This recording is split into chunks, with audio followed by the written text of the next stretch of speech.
ఎవరు ఉన్నారు? రాజిరెడ్డి, దావాసిపల్లి రాజిరెడ్డి. నువ్వు కొంటివా? ఎంత కొంటివి?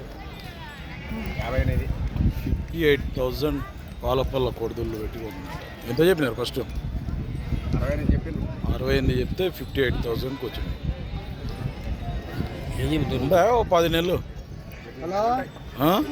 8 నెలల దుల్లు మళ్ళీ అమ్ముతావా? మరి రేట్ వస్తే అమ్ముతాడంట. మరి దావాజ్పల్లి రాజవర్ధన్ రెడ్డి నెంబర్ చెప్పాను సార్.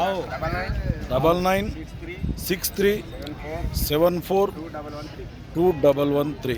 ఎవరికన్నా కావాలనుకుంటే 8 నెలల వయసున్న పాలపల్ల కొడుతులు కావాలనుకుంటే ఈ రాజవర్ధన్ రెడ్డిని కాంటాక్ట్ చేయండి. మీరు చూస్తున్నది పెబ్బేర్ మార్కెట్. ఇది కొత్త వాళ్ళు చూస్తే ఛానల్ అయితే సబ్స్క్రైబ్ చేయండి, వీడియో అయితే లైక్ చేయండి, షేర్ చేయండి. నెక్స్ట్ వీడియోతో మళ్ళీ